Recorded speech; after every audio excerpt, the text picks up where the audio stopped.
Telugu digital media network లో political కేటగిరీలో number 1 కేవలం 72 గంటల్లో 1,50,00,000 వ్యూస్ పైగా పాపులర్ టీవీ నెట్వర్క్. నాయకుడు ఏం చెప్పారు? సరే, అవి అధినేత చెప్పిన విషయం ఏంటంటే అంటే వాళ్ళు వచ్చి మా కాలం వల్ల పడితే తప్పనిసరి పరిస్థితుల్లో ఒప్పుకున్నాను. చంద్రబాబు నాయుడు గారు లాంటి విజ్ఞుడు భారతీయ జనతా పార్టీ వచ్చి నా కాలమే పడిందని చెప్తాడని నేను అనుకోను. అరే ఎవరో పక్కన ఉన్న వంద మాగదులు చెప్పిన మాటలు అయ్యి ఉంటాయి తప్ప. లేదు, వాళ్ళ ముస్లింతో తప్పనిసరి పరిస్థితుల్లో వాళ్ళతో కలవాల్సి వచ్చింది. వాళ్ళు వచ్చి ఆయన చెప్పింది ఒకటే సార్, అమిత్ షా గారిని కలిసి మొదటిసారి అమిత్ షా గారిని కలిసి వచ్చి అంటే చాలా కాలం తర్వాత అమిత్ షా గారిని వ్యక్తిగతంగా మాట్లాడొచ్చే మంగళగిరిలో మీటింగ్ పెట్టి ముఖ్య నాయకులతో కూర్చుని మాట్లాడినప్పుడు ఆయన చెప్పింది ఏంటంటే, ఆంధ్ర రాష్ట్ర ప్రయోజనాల రీత్యా భవిష్యత్తులో కేంద్రంలో తిరిగి వాళ్లే మళ్ళీ అధికారంలోకి వచ్చేటువంటి పరిస్థితులు స్పష్టంగా కనబడతా ఉన్నాయి కాబట్టి రాష్ట్ర ప్రయోజనాల రీత్యా మనం వాళ్ళతో కలిసేటటువంటి పరిస్థితి తిరిగి రావడానికి అవకాశం ఉంది అని మాత్రమే చెప్పాడు ఆయన. ఆ తర్వాత ఎక్కడా ఎప్పుడు కూడా మళ్ళీ దాని గురించి ఎక్కడా మాట్లాడలేదు. అది వాస్తవం. అది మీరు ఒకసారి వెనక్కి వెళ్ళి చూడండి. అంటే మీరు చాలా సీనియర్ జర్నలిస్ట్, నేను కాదన్నా, నాకు మీరంటే చాలా గౌరవం ఉంది. కాదు, అదే వచ్చింది ఆయన దగ్గర నుంచి. తర్వాత ఆయన అన్న మాటని భాగ్యంగా ఆయన పోనీ సరే, ఇప్పుడు నేను అదేదో పోనీ దాన్ని మార్ఫింగ్ చేసింది కాదు ఇంకోటి కాదు అన్నది. మార్ఫింగ్ చేస్తే మీరే వెంటనే కాదు మార్ఫింగ్ అని చెప్పి చూపించి ఉండేవారు కదా. అది ముస్లింస్ తో మాట్లాడినప్పుడు అన్నాడు ఆయన. అన్నాడు మాట, అది తప్పనిసరి. నేనైతే చూడలేదు. ఆయన ముఖ్య నాయకులతో మాట్లాడినప్పుడు యథాతథంగా నేను చెప్పినటువంటి మాటలే, కొంచెం ఏదైనా ఓడి అటు ఇటు మారచ్చేమో కానీ అదే మాటలు ముందు చెప్పిన మాట అదే వచ్చింది. తర్వాత వచ్చిన మాట ఇది అయితే ఉండొచ్చు. కానీ ఇప్పుడు మార్పు అనేది అన్నారు చూసారా, మార్పు విషయం మాట్లాడట్లేదు. ఆవిడ ఖండించారు. ఆవిడ ఖండించినప్పుడు పోనీ మళ్ళీ మీరేం రిజల్ట్ ఇచ్చారా కాదని అది ఇవ్వలేదు అంటే మీరు అన్నదంటే కదా అర్థం. నేను ముందే చెప్పా మీకు, ఇవన్నీ కూడా పరస్పర ప్రయోజనాలు ఆశించి జరిగేటటువంటి కార్యక్రమాల్లో వెనకన ఉన్నటువంటి క్యాడర్ని సాటిస్ఫై చేయడానికి బీజేపీ వాళ్ళు ఒక మాట మాట్లాడచ్చు. తెలుగుదేశం చిన్న పార్టీ, ప్రాంతీయ పార్టీ కాబట్టి తెలుగుదేశం తప్పు మాట్లాడిందని చేసే ప్రయత్నం కూడా కరెక్ట్ కాదు.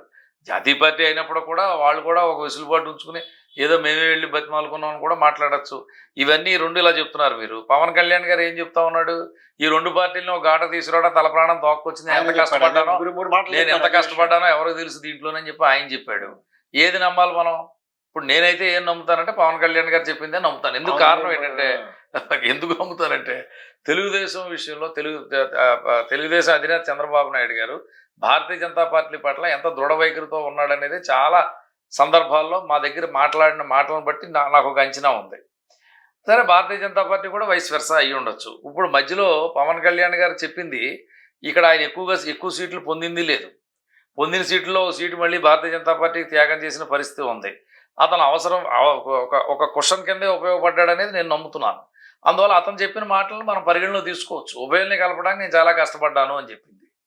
అందువల్ల వాళ్ళు వచ్చి వీళ్ళ కాలమే పడతాం, వీళ్ళు వచ్చి వాళ్ళ కాలమే పడతాం అనేది రెండు, అది ఎలా వచ్చిందో మాట నాకు తెలియదు. కానీ పరస్పర ప్రయోజనాలు ఆశించి కలిశారనేది ఫైనల్. ఇది అలా కలపడానికి కారకుడు పవన్ కళ్యాణ్ గారు ఆయన మాటలోనే చెప్పాడు. ఆయన అంతవరకు తర్వాత ఇంకొకటి ఏంటంటే, ఒక నిమిషం, మీరు ఇందాక నుంచి అడుగుతుంది నేను చెప్పనకుండా మీరు మళ్ళీ ఇంకో ప్రశ్న వేసేస్తున్న విషయం ఏంటంటే, ఈవేళ ఈ గత అనుభవాలు రీత్యా ఇప్పుడు ఈవేళ ప్రజలు ఏ రకంగా నమ్ముతారు తెలుగుదేశం పార్టీ అని ఏదో చెప్తున్నారు. తెలివైనటువంటి విద్యార్థి కానీ ఏ రంగంలోనూ తెలివైన వాడైనా సరే ఆయా రంగంలో కనుక హైట్స్కి పీక్స్కి రీచ్ కావాలంటే ఎప్పటికప్పుడు అప్డేటింగ్ అవ్వాల్సినటువంటి అవసరం ఉంది. ఎప్పుడో నేను మంగళంపల్లి బాలమురళీకృష్ణ సైతం నేను చిన్నప్పుడు అవకాశం పెట్టిన రాగాలు ఎప్పుడు పాడతానంటే కుదరదు కదా. ఆయన అలా చేయలే, ఎప్పటికప్పుడు అప్డేట్ అవుతూ వచ్చాడు. అప్డేట్ అవటమే అది యూనిక్ ఇది.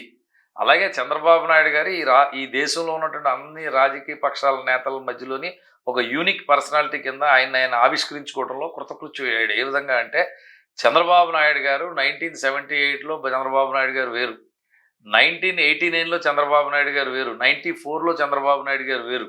ఆయన చాలా సమీపం నుంచి చూసినటువంటి వ్యక్తులు.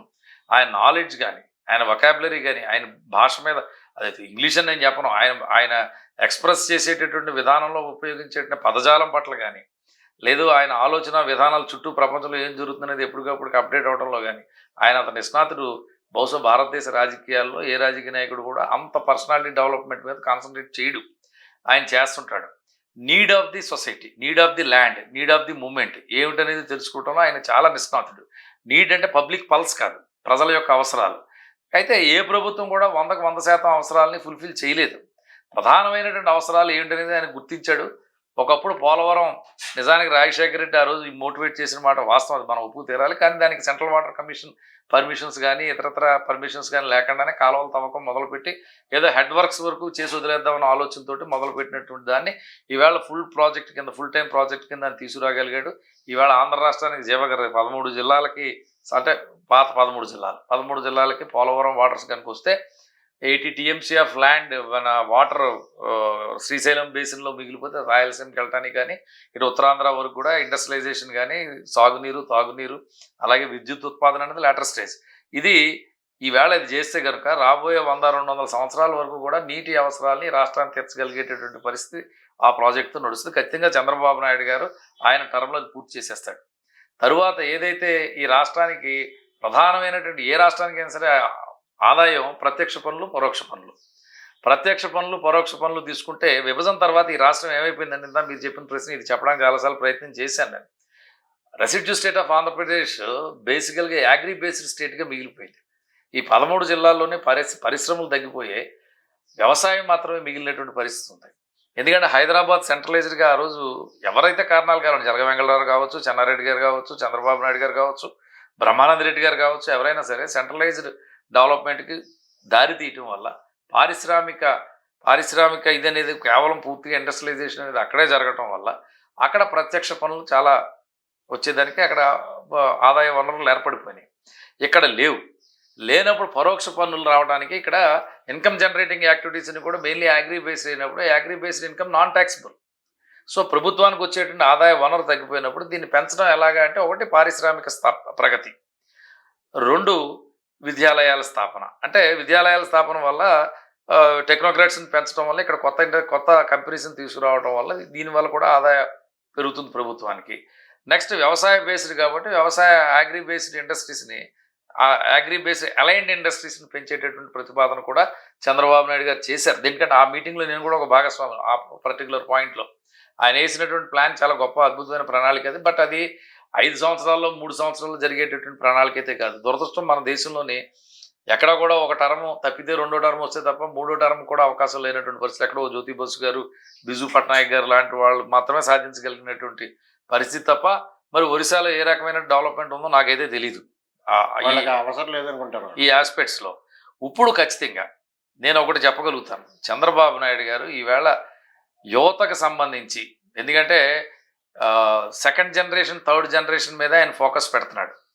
నడుస్తున్నటువంటి ఎవరైతే ఇప్పుడు ఈ ఒక బార్ అనుకుంటే ఆ బార్ దాటిపోయిన వాళ్ళకి కావాల్సినటువంటి అన్ని పెన్షన్ సౌకర్యాలే. ఇక కింద 2nd జనరేషన్ 3rd జనరేషన్ మీద ఒకటి విద్యను అందించడం, క్వాలిటీ ఎడ్యుకేషన్ అందించడం, ఎంప్లాయ్మెంట్ జనరేట్ చేయటం, అదేవిధంగా వలసను నియంత్రించడం, ఈ 3 అంశాల మీద ఆయన దృష్టి పెడతా ఉన్నాడు. ఖచ్చితంగా ఇప్పటికే కొంత కసరత్తు జరుగుతూ ఉంది అంతర్గతంగా. పార్టీ సంబంధించిన రిటైర్డ్ IAS ఆఫీసర్స్ని వాళ్ళని పిలిచి ఒక డాక్యుమెంట్ తయారు చేసుకుంటాడు ఆయన. ఖాళీగా ఉన్నప్పుడు అంతా కూడా కూర్చుని, ఇప్పుడంటే కుదరదు కనుక ఆయన భవిష్యత్తులో అధికారంలోకి వస్తే ఆంధ్ర రాష్ట్రాన్ని ఏ విధంగా అభివృద్ధి చేయాలనేది ఒక బ్లూ ప్రింట్ ఆల్రెడీ ఆయన దగ్గర ఉంది. ఇది మీరు నమ్మండి నమ్మకపోవడం, ఖచ్చితంగా అమలు చేస్తాడు ఆయన. అమలు చేస్తాడు, అది ఖచ్చితంగా అమలు జరుగుతుంది. ఇప్పుడు మీరు ఇందాక పద్మనాభం గారి యాజిటేషన్ గురించి చెప్పారు, అది కూడా నేను చెప్పగలుగుతాను. అవును, మీరే కదా కౌంటర్ చేసినప్పుడు. పద్మనాభం గారి యాజిటేషన్లో కూడా ఏం జరిగిందంటే, ఇప్పుడు చెప్పడానికి నాకేం అభ్యంతరం లేదు.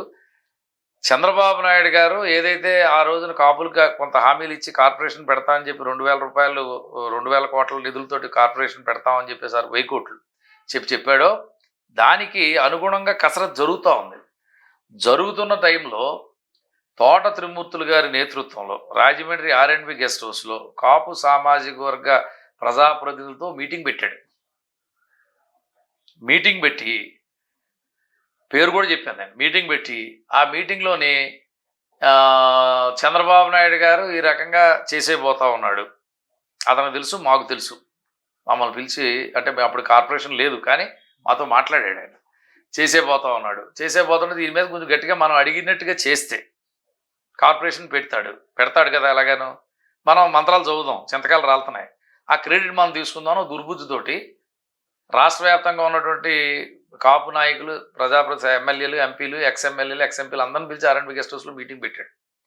ఆ మీటింగ్ ఎందుకు పెడుతున్నాడు అనేది మాకు కూడా చెప్పలేదు. నన్ను పంతం కొండలరావు ఇద్దరినే వాడుకున్నాడు. మీటింగ్ అరేంజ్మెంట్స్, ఆర్గనైజేషన్ ఎంతను. మేము చేసిన తర్వాత అక్కడికి వచ్చిన తర్వాత చూస్తే అజెండా అది. ఆ మీటింగ్లో పాల్గొన్న ఇంకొక వ్యక్తి, ఆ వ్యక్తి నేను చెప్పడం కరెక్ట్ కాదు పేరు, మీకు పర్సనల్గా చెప్తాను.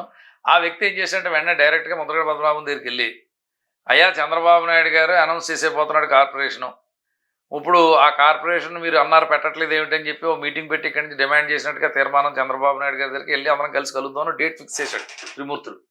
ఆ డేట్కి కానీ త్రిమూర్తులు కలిస్తే ఇది కానీ అనౌన్స్మెంట్ అయితే క్రెడిట్ త్రిమూర్తులు పోద్ది, అందువల్ల అర్జెంటుగా మీరు గొడవ చేయాలి, మీరు గొడవ చేస్తే మీ వల్లే ఎలాగ పెట్టేస్తున్నాడు కార్పొరేషన్, నిధులన్నీ వచ్చేస్తున్నాయి, మీరే పెట్టించారనేది వచ్చేస్తుంది, మీకు ఆ క్రెడిట్ వద్దంటే పిచ్చోడు నమ్మి ఆయన వెంటనే స్టేట్మెంట్ ఇచ్చి ఊరుకోకుండా అక్కడి నుంచి నేను ధూమ్ ధామ్ దూకుతాను రంగంలో దిగుతానని చెప్పి వెళ్ళిపోయాడు.